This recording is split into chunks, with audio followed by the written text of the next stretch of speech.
we'd rather put in some really good product tomorrow. So we'll do this tomorrow. We'll put it in kegs.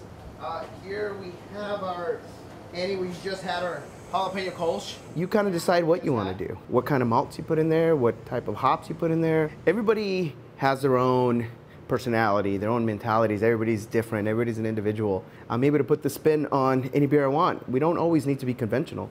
A lot of our beers will speak to that just because of what's on tap now. You're at Stoup Brewing, and here we make beers we like to drink. So that's kind of all over the gamut. And obviously we're in the Pacific Northwest, so really close to hop country. So we do a lot of hoppy beers, but we also like to do Belgian-inspired beers, German-style lagers, big Russian Imperial stouts, you name it. We like to brew it, basically. The first taste of craft beer I had was really just an epiphany of like, wow, this is what beer can really taste like. It's not just yellow fizzy water.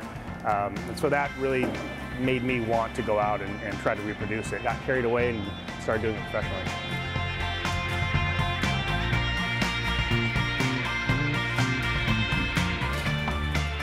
I just love the fact that we're doing something that is community oriented and people get really into it. It's a lot of fun. There you go, Turkin Friday. It's good. For the most part, I'd say I've moved on from being a one-barrel brewery where I'm doing everything from licensing to serving the beer to now I'm more focused on being the entrepreneur and growing this business. I would say our humble beginnings were kind of perfect. We started as a one-barrel brewery. No beer left the premises. I like to describe it as a lemonade stand for beer. We were open 3 days a week, and I brewed beer 3 days a week. And by the end of the week, we'd be almost out of beer. If you can see behind me, this is about the size of our brewery before, and we could brew up to 3.5 barrels of beer at a time. And now if you look around this facility here, we're brewing up to 120 barrels in a single day now, so the step up was very large. We funded the whole brewery with our own money, and after that, there was no way of turning back. No way. This has to work. You know, we're very happy with the neighborhood, the community. There's people been here every day since we opened. We're not just a brewery in Ravenna. We are a brewery that's part of the neighborhood.